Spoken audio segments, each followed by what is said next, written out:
Amado Deus, Pai querido, nós te glorificamos por esta manhã, ó Deus, que o Senhor nos permite, para aqui, ó Deus, estarmos para estudar, aprender, receber a Tua palavra, que é lâmpada para os nossos pés, que é luz para o nosso caminho.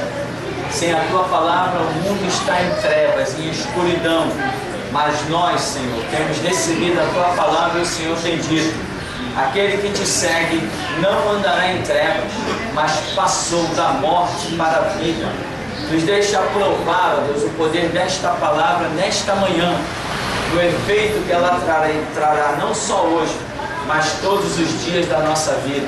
Assim nós te pedimos que envergonhados sejam os dardos inflamados do maligno, a seta perniciosa, todo levante do mal, todo bloqueio de Satanás, tudo que não procede do Espírito Santo caia por terra nesta manhã, e que seja estabelecido, ó Deus, a Tua vontade, o Teu louvor e a Tua glória, e que a nossa vida seja verdadeiramente como obreiros aprovados, não tendo do que se envergonhar, manejando bem a Tua palavra, que é a verdade. Nos abençoa nesta manhã, pois sem Ti nada podemos fazer. Em nome de Jesus. Amém. Amém. Abra sua apostila na página 33.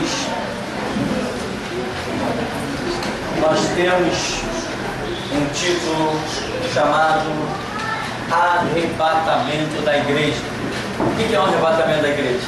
Bom, como a Bíblia diz, o Evangelho é o poder de Deus para nós que somos salvos, mas para os outros é uma loucura. Então, arrebatamento é poder de Deus e também é uma loucura, porque vai imaginar uma coisa dessa, que um povo venha a sair da terra. É uma loucura. Até para muitos cristãos fracos, é uma loucura. Embora a Bíblia deixe exemplo desta manifestação do poder de Deus, não deixa? A Bíblia deixa, para mim, 3 exemplos dessa manifestação do poder de Deus. Tem mais, claro.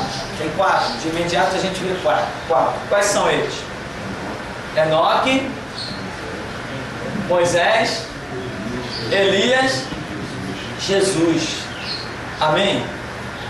Com testemunhas oculares na Escritura da ocorrência dos fatos, em que pessoas no seu corpo, com roupa e tudo, né? Tem um filme por aí que mostra as pessoas sendo arrebatadas, ficando um montinho de roupa em um monte de lugar, né? Tudo bem, é um filme. Pelo menos o corpo sumiu. Então, com roupa e tudo, com Jesus, né? Jesus sumiu, foi com roupa e tudo. Elias foi com roupa e tudo, não foi? O que caiu de Elias?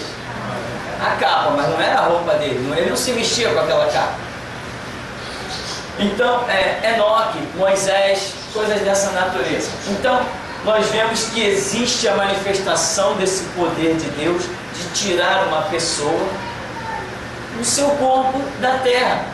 E isto nós identificamos. Vou botar essa palavra aqui porque ela é muito forte. Nós identificamos na Escritura que Deus, em um momento específico, ainda que profético, tirará o seu povo do planeta Terra. Esta história, arrebatamento, é uma loucura, já falamos sobre isso.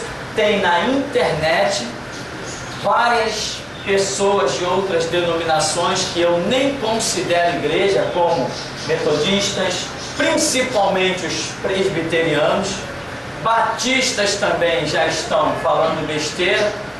Ou seja, eles dizem que arrebatamento é coisa da cabeça de crente pentecostal, que a Bíblia não fala a palavra arrebatamento. Tá, é porque por que tudo tem que ter um nome? Quem é Deus? Me identifica a Deus pelo nome dele. Quando Moisés perguntou, quem eu direi que me enviou? Qual o teu nome? Moisés, eu sou o que sou. Por que tudo tem que ser identificado por nome? Quando perguntaram lá para Jesus, na forma pré-encarnada, lá quando o anjo apareceu para lá no ar, o que Jesus disse assim?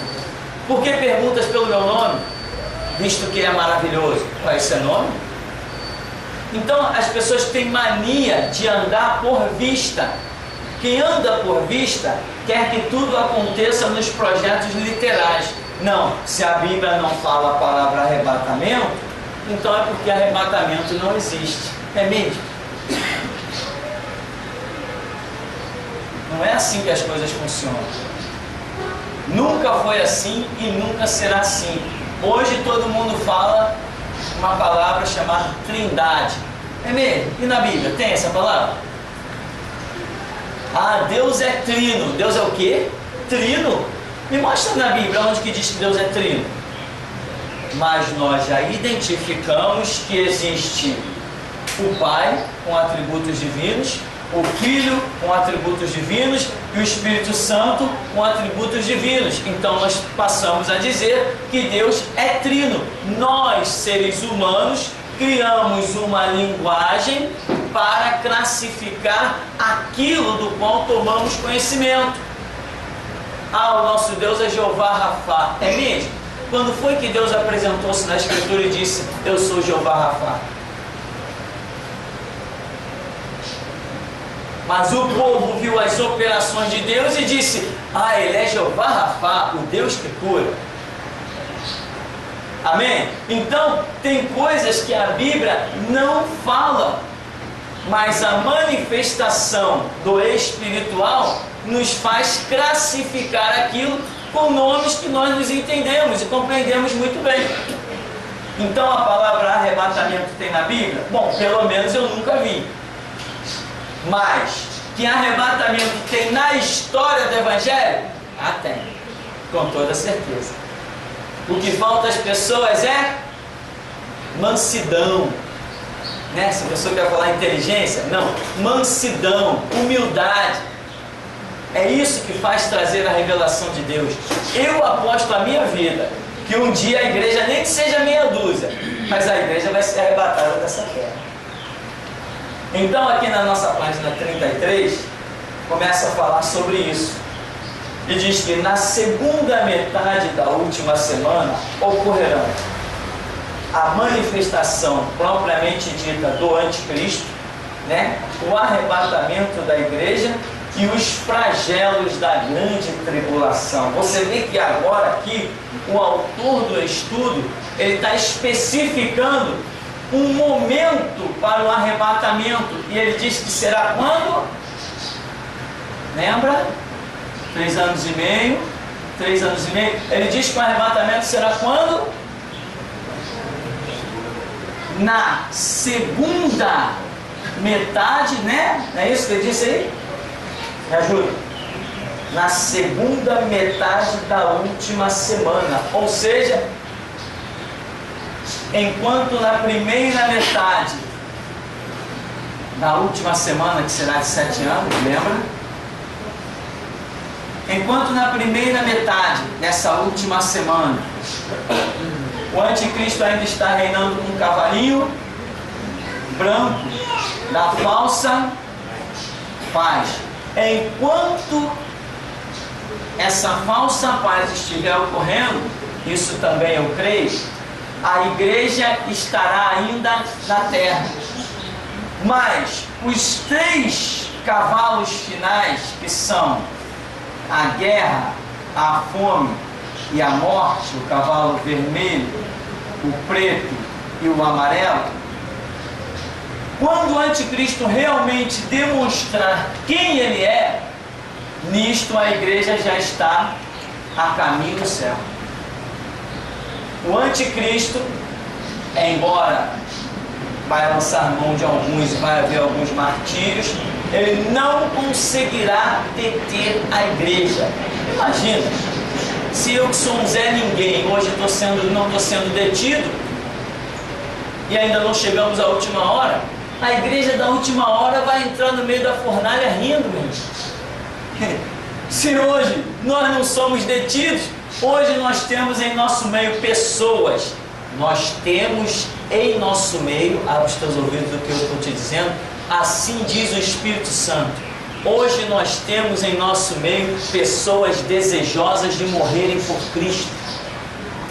Hoje, exatamente nesse dia que nós estamos aqui, imagina daqui a pouco, quando a hora estiver soando, em que visões, sonhos, revelações vão estar sendo derramadas, se cumprindo o que foi dito a Joel. E acontecerá nos últimos dias, diz Deus, derramarei do meu Espírito sobre toda a carne. E hoje nós ainda não estamos vivendo os últimos dias profetizados por Joel. Não estamos. Essa igreja da última hora, ela vai rir da morte, ela vai zombar de qualquer coisa. Fora da Bíblia, ela vai descer o chicote, descer a espada, descer o cajado.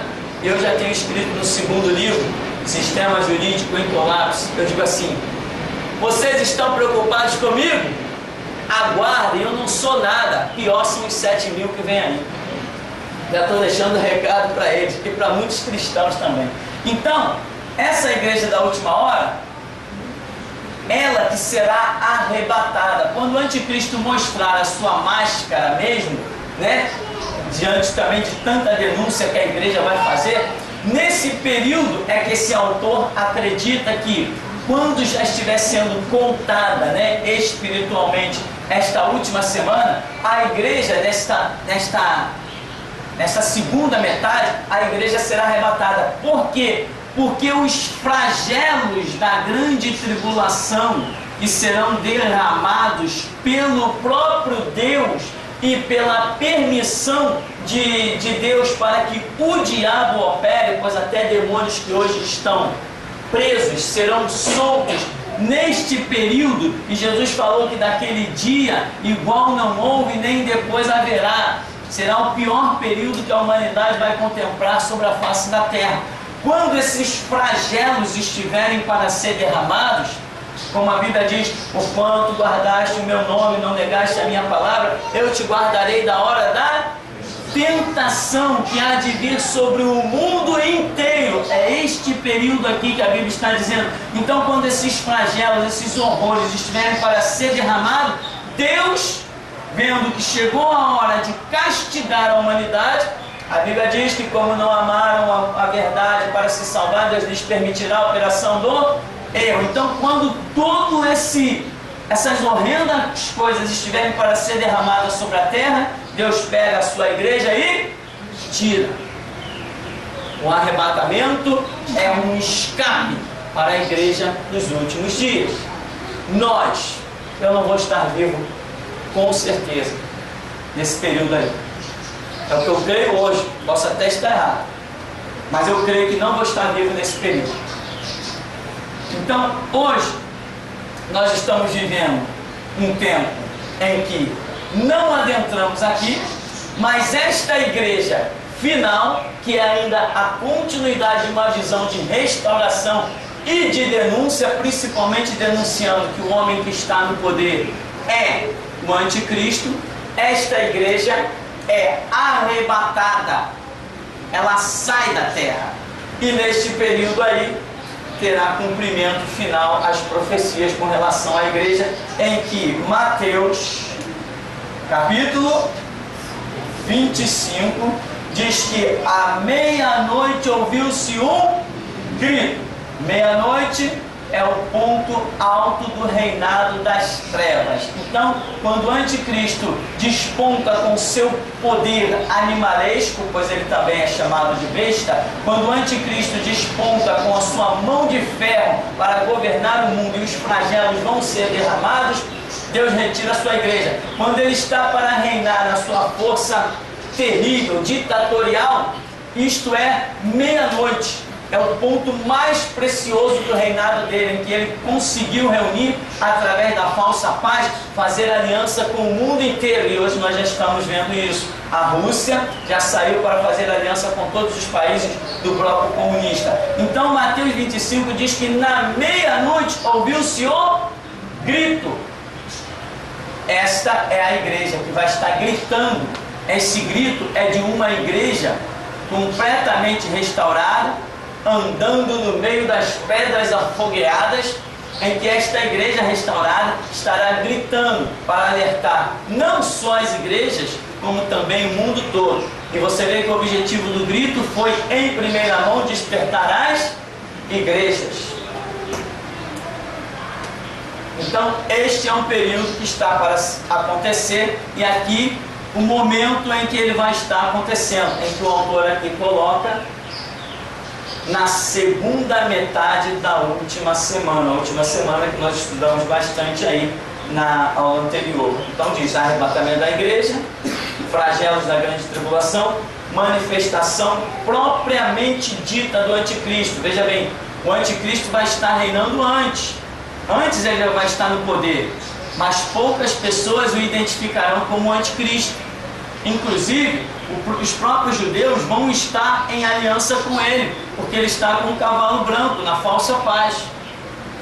Então ele não é manifesto ainda, mas já quando for entrando o segundo período da última semana, aí ele será propriamente dito, né? Propriamente manifesto. E o mundo vai tomar conhecimento de que aquele camarada queria exaltação para si mesmo, queria ser o próprio Deus, como a Bíblia diz, assentar-se-á no templo de Deus, querendo parecer Deus.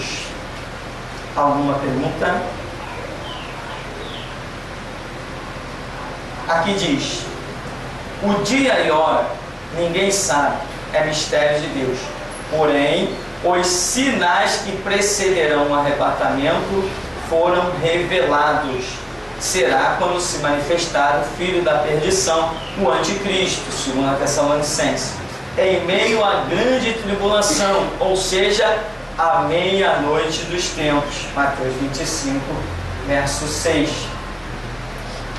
Alguém pela internet, meio desesperado: pastor, eu ouvi em uma das suas mensagens que Jesus voltará no ano de 2050 e mais alguma coisa.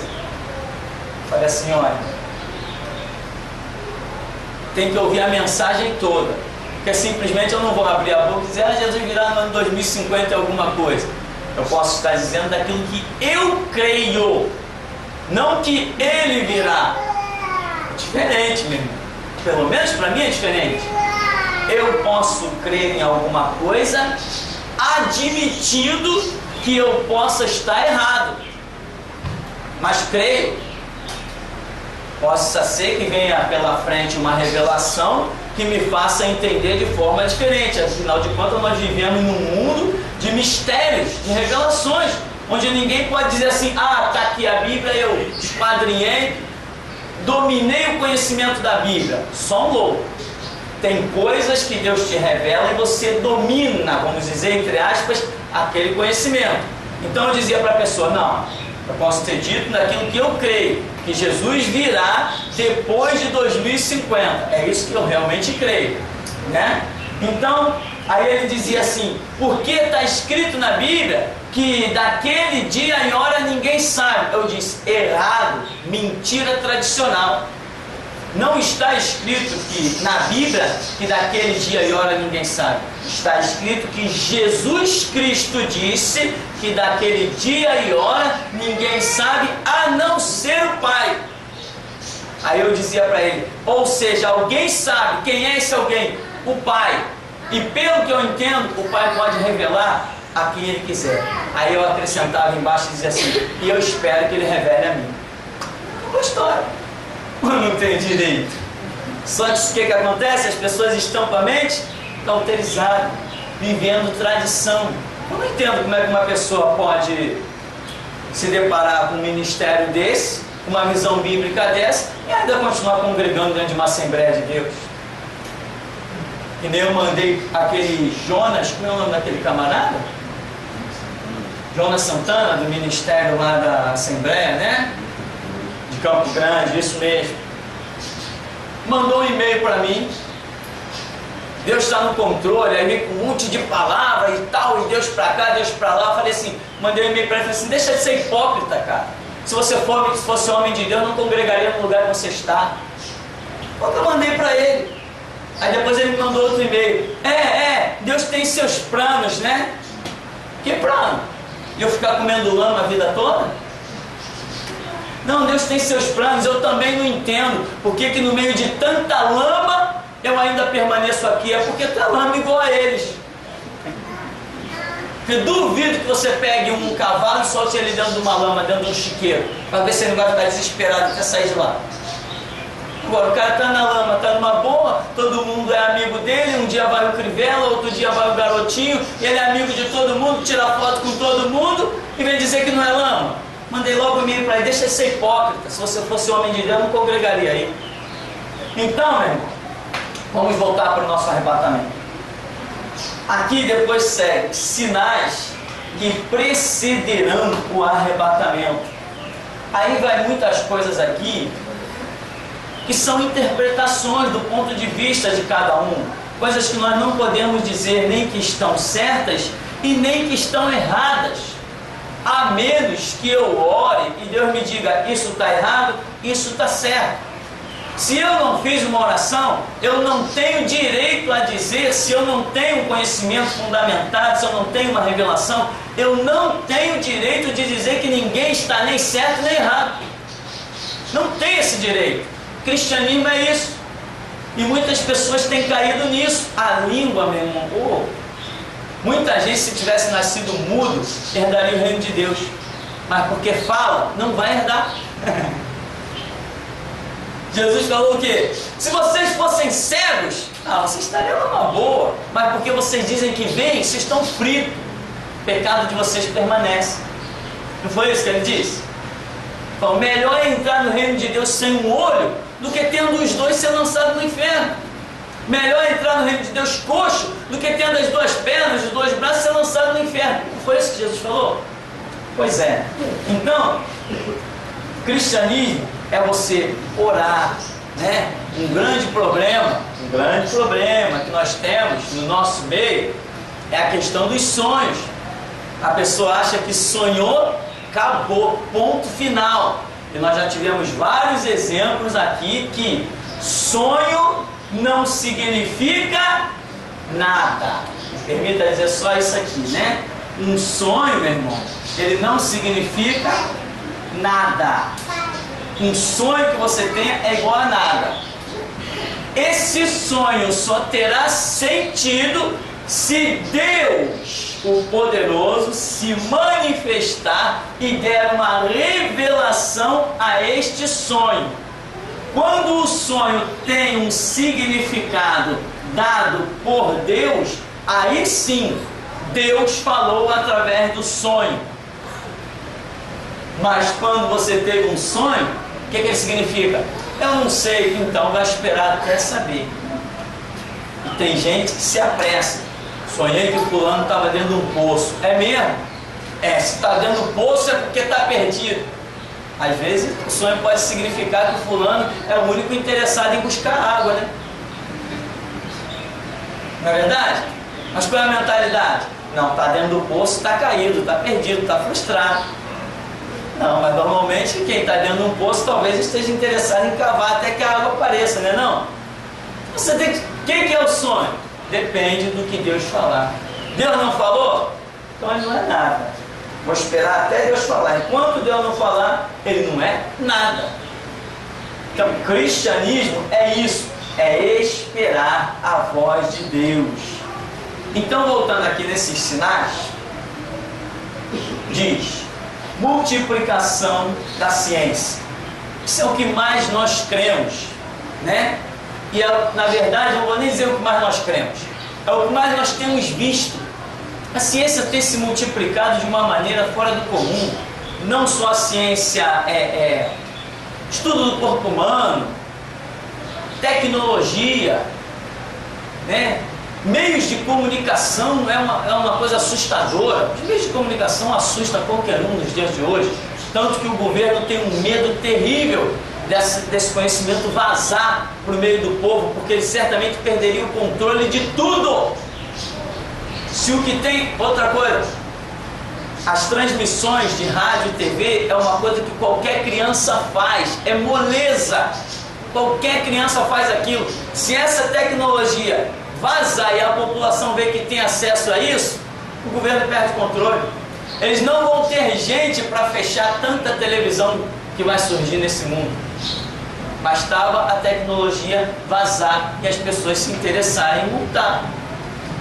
Então, multiplicação da ciência, meios de transporte é uma interpretação que o camarada que fez esse estudo aqui colocou segundo Naum 2,4. Ele entendeu que os meios de transporte iam se multiplicar no final dos tempos. Bom, se ele estava certo ou não, multiplicou. Para quem andava de charrete, hoje você faz uma viagem daqui a Minas Gerais em 6 horas. Não faz? Faz? 6 horas daqui a Minas Gerais, são 400 quilômetros. 6 horas, irmão. Eu posso dizer porque já fiz. O camarada parecia um doido no volante, mas que chegou em 6 horas, chegou. Multiplicação da iniquidade. Não é o que temos visto? Iniquidade tem sido um absurdo. Sem falar do homossexualismo, nós temos aí uma coisa que eu considero horrenda, o sequestro. Irmão, eu não sou a favor da pena de morte, mas por pouco eu não jogo o sequestrador na cadeira elétrica. Eu acho absurdo. Sabe o que é absurdo? Eu acho absurdo. O sequestro eu acho absurdo. Sequestrar alguém, eu acho... O maior lixo que um ser humano poderia expor é essa questão de sequestro. Outra coisa, tráfico de órgãos, a ponto das pessoas raptarem crianças e até adultos para tirar um fígado, tirar uma coisa, só para fazer um tráfico. Teve um homem dentro de um shopping, eu soube da história bem de perto. Um homem dentro do shopping, o filho sumiu. Dentro do shopping desapareceu. Quando o filho apareceu 3 dias depois, no mesmo lugar, dentro do mesmo shopping, largaram o menino dentro do shopping. Quando foram examinar o menino, tinha um corte nas costas, um fígado da criança tinha sido extraído. E foi analisado e foi visto que o trabalho foi feito por gente muito profissional. Ou seja, um médico, um mestre da medicina se prestou a um serviço. Auxiliou no sequestro, extraiu um rim de uma criança. O que aconteceu? O que podemos imaginar? Tinha uma criança precisando de um rim, sequestraram outra e pegaram para fazer o transplante. Imagina uma situação dessa no tempo de Noé, no tempo de Moisés, no tempo de Abraão. Eu acho que a multiplicação da iniquidade tem se tornado algo muito horrendo.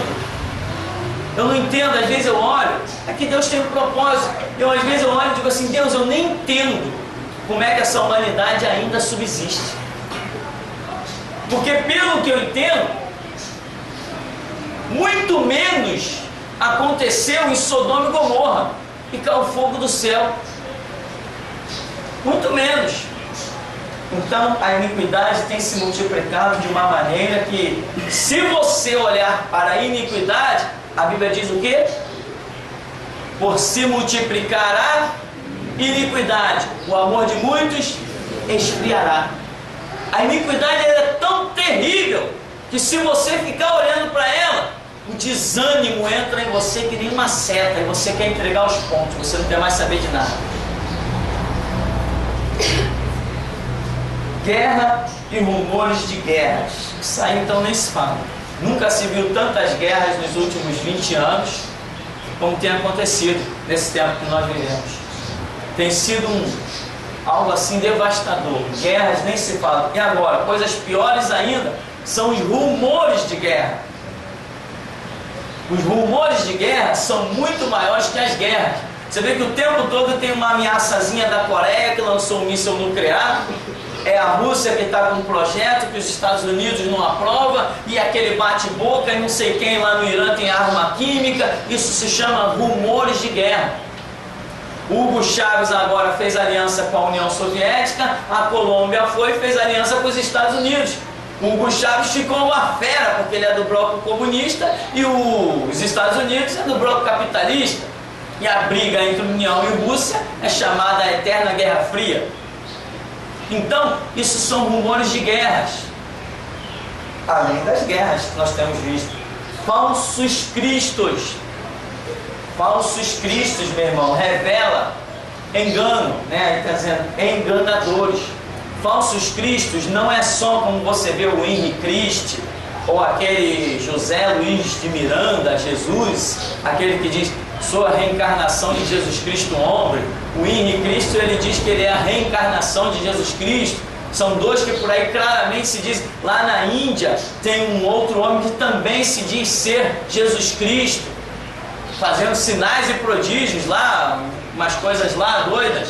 Então, não é só isso. Eu quero que você entenda que não é só isso. Não é só pessoas se dizendo eu sou o Cristo, como Jesus disse, mas na própria representação de Cristo também entra em julgamento, porque Jesus disse, vós entendereis que eu estou em vós estáis em mim. Pedro disse o que para aquele homem? Olha para nós, não tenho prata, não tenho ouro, mas o que tenho te dou em nome de Jesus Cristo Nazareno, né? Quando Paulo está perseguindo os cristãos, Jesus diz o que? Saulo, Saulo, por que me persegues? Ou seja, a igreja na terra é Cristo, e Cristo é a igreja. E quem é a igreja? Cada um de nós. Então, se um de nós se torna um enganador, aí tem um falso Cristo.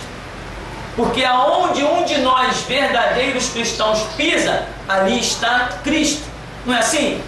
Então, se Cristo está em mim, como a Bíblia diz, e eu estou nele, se eu me tornar um falso, e ainda assim insistir em tomar o nome de Cristo, eu me torno um falso Cristo. Isto é a tabelinha da Escritura. Fome, peste, né? Principalmente quem acessa a internet tem visto que fome e peste, aquelas cenas lá da Índia, aquelas cenas da África, cenas terríveis da África, né? Coisa que muita gente não consegue nem ver, absurdos que eu não vou nem entrar em detalhe aqui, porque nação contra nação, né? Terremotos você vê que as tsunamis é algo recente, foi em 2001, né? As tsunamis, depois daquelas já aconteceram várias outras, devastaram um monte de coisa.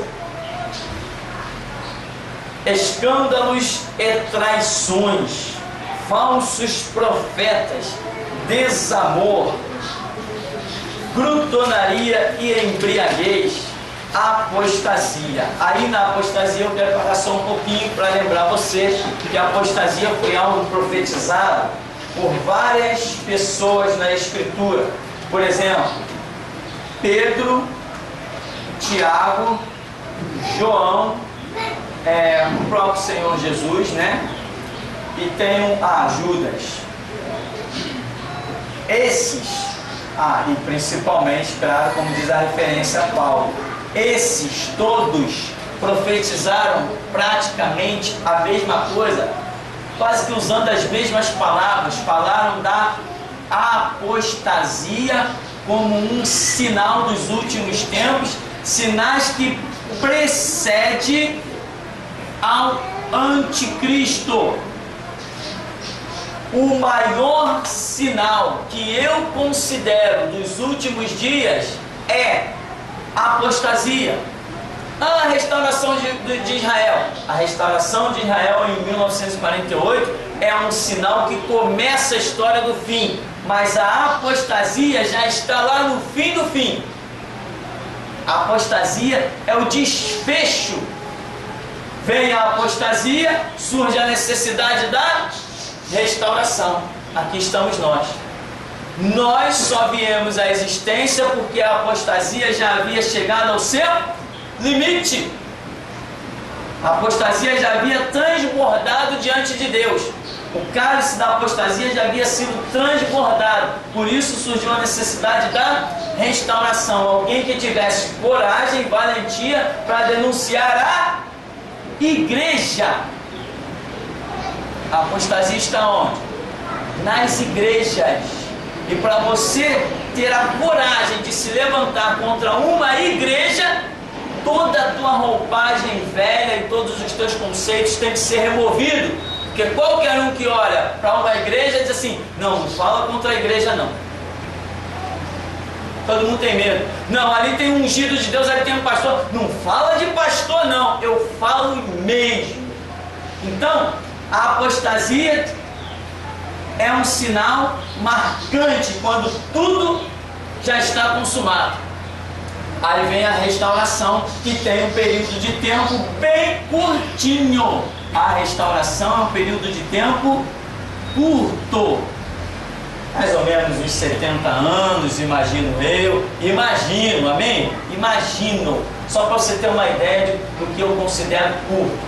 Então, esse sinal descrito aqui está em 2 Tessalonicenses capítulo 2, que é dito por Paulo. E Paulo inclusive diz, né, que o homem do pecado só virá depois que vier a apostasia. E muitos crentes tontos estão achando que tudo que a igreja está de pé. Eles não tiveram a noção que Paulo já falou, e todos esses apóstolos, inclusive o Senhor Jesus, falou que viria a apostasia. Homens amantes de si mesmo, negando a fé, entendeu? Traidores. Há uma lista infinita aqui de situações. E a apostasia é predito na Escritura, e as pessoas estão vivendo como se ela nunca fosse acontecer. E hoje nós estamos exatamente no meio da apostasia. Todas as alianças que são feitas, toda aliança que a igreja fizer caracteriza a apostasia. Eu vou repetir isso para você. Toda aliança que a igreja fizer caracteriza a apostasia. Tudo que for conceito que a igreja se aliançar e deixar penetrar em nosso meio caracteriza a apostasia. A igreja tem que ser pura, imaculada, intocável. Ela pode morrer, mas não faz aliança. Qualquer tipo de aliança, qualquer tipo de acordo com conceitos administrativos do mundo, ou conceitos outros doutrinários, como por exemplo, um cidadão das Assembleias de Deus questionou um dos irmãos aí do ministério, não lembro agora, e disse assim: o reverendo Moon é um homem de Deus. Quem foi que ouviu isso? Você? O reverendo Moon é um homem de Deus. O reverendo Moon se diz ser a reencarnação de Jesus Cristo, é mais um. O homem se diz ser a reencarnação de Jesus Cristo, e vem um desgraçado das Assembleias de Deus dizer que o homem é um grande homem de Deus. Isso é cegueira, apostasia e aliança com as trevas.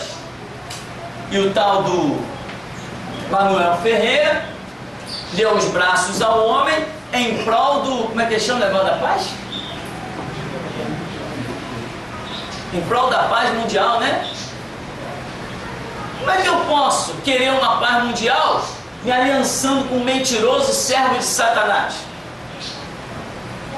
A menos que ele também reconheça que o cara é a reencarnação de Jesus Cristo.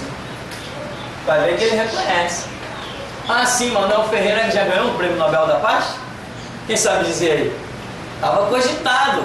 Acho que já ganhou o Prêmio Nobel da Paz. Imagina se Jesus Cristo nesse mundo hoje ele não ganharia o Prêmio Nobel da Paz? Ou ganharia? Que desgraça. Isso é apostasia, irmão. Isso é final dos tempos. Daí vem o anticristo, ou seja, a apostasia precede o anticristo. Esse, para mim, é o sinal mais poderoso. Talvez seja mais poderoso para mim, porque o meu chamado ministerial, ele veio todo em consequência disso. De repente o Espírito Santo gravou alguma coisa mais forte no meu espírito para que eu pudesse me aperceber bem disso daqui. Mas para mim, a apostasia é o sinal mais forte no final dos tempos, que precede o anticristo. Então diz ainda, identificação do anticristo sem farsa. Quer dizer, vai acontecer nesse período aqui, que ele chama de na segunda metade da última semana, né? Sinais que precederão o arrebatamento.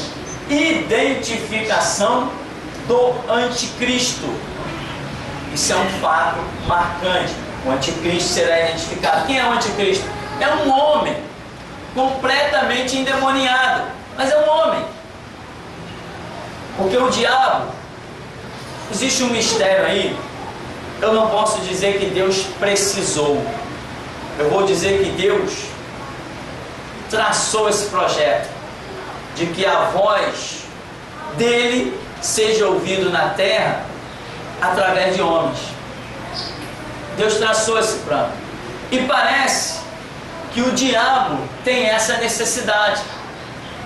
Você vê que você entra nos terreiros, as doutrinas de kardecismo, as doutrinas de reencarnação, aquelas doutrinas dos trabalhos, em terra trabalha, acende vela, cachoeira, pedreira, tudo isso são pessoas endemoniadas, possessas nos terreiros, onde os espíritos malignos, anjos caídos, usam essas pessoas para falar essa doutrina e deliberar essas diretrizes para os seus adeptos. Então, essa necessidade de que até a voz espiritual passe por uma boca humana, parece que é marcada, é determinada por Deus. E aqui então o diabo, o que acontece? A identificação do anticristo, o que vai se ver? Vai se ver um homem, só que por este homem estará falando o diabo. Hoje as pessoas consideram que a maior tipificação dessa situação aconteceu através de um louco chamado Hitler. Dizem que Hitler, ele quando dava seus discursos nacionais, ele ficava em transe. Depois dele discursar por 15, 20 minutos, meia hora, ele ficava em transe.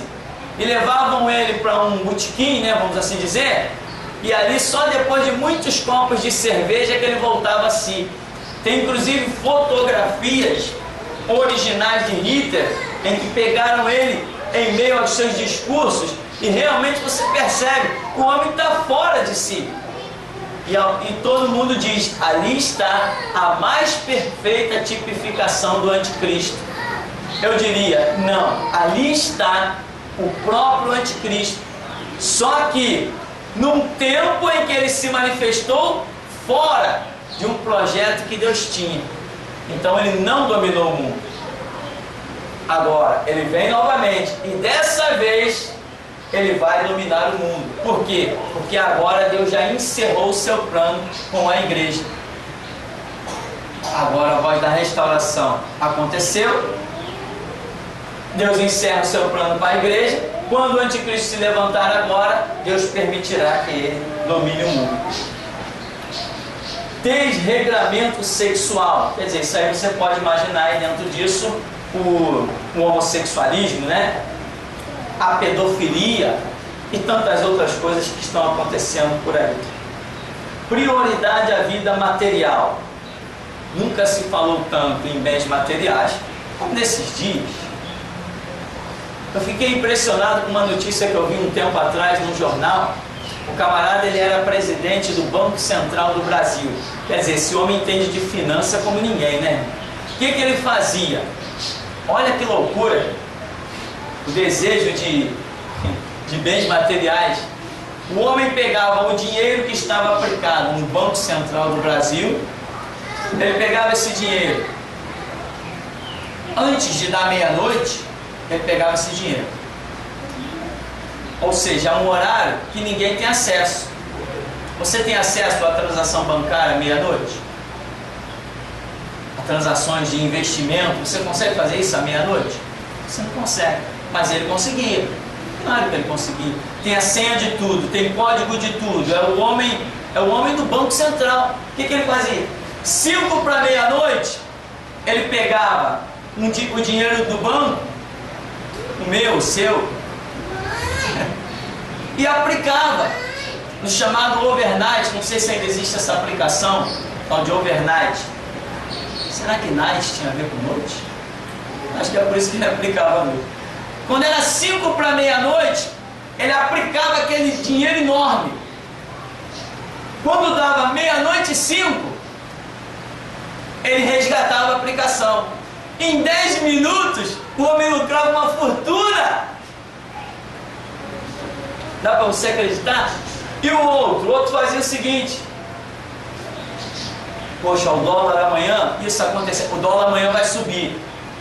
Ele, quando o banco fechava, comprava um montão de dólar, um esquema lá que só eles entendem, né? Claro, não fazem coisa para mim, para você entender. Depois, quando virava meia-noite, os dólares que ele comprou, ele já vendia. Lucrava absurdos comprando e vendendo dinheiro. Só nesse mundo, né? Os homens do Banco Central do Brasil são feras em finanças. E prioridade à vida material. Essa prioridade à vida material é tão assustadora, irmão, que eu fico realmente estarrecido. Eu vi outro dia uma reportagem de um camarada que ele roubou mais de 200 milhões. Mais de 200 milhões de reais. E eu paro e penso, o que se passa na cabeça de um homem que procura roubar mais de 200 milhões de reais? Se nem que ele viva 500 anos, ele não tem o que fazer com tanto dinheiro. Mas é o que? Prioridade à vida material. Não vê limite. Quanto mais tem, mais quer, e mais quer, e mais quer, a ponto de roubar 200 milhões. O que vai fazer com 200 milhões? Se ele quiser comprar um iate, ele vai comprar. Se ele quiser comprar avião, ele vai comprar. Ele compra o que ele quiser e não gasta o dinheiro. Não acaba. Mas é uma prioridade. Quando a pessoa põe alguma coisa como prioridade, ela não vê limite. E aqui está dizendo que isso é um sinal do final dos tempos. E para concluir, reconstrução do templo de Jerusalém.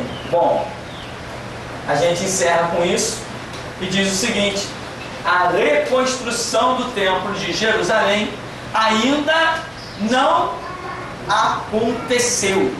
A reconstrução do templo de Jerusalém é aquele sinalzinho precioso, né? Quando disser assim, vai ser construído o templo em Jerusalém, não é motivo para pensar em nada, porque se vai ser, muitas águas podem rolar. Mas quando disserem assim, construiu o templo em Jerusalém, está terminado, você já sabe que o próximo passo é o anticristo assentar-se dentro deste templo. Então este é um sinal que demonstra que o anticristo irá se manifestar propriamente dito, estará reinando, vai assumir o seu reinado, só que primeiro com um cavalo branco, que é a falsa paz.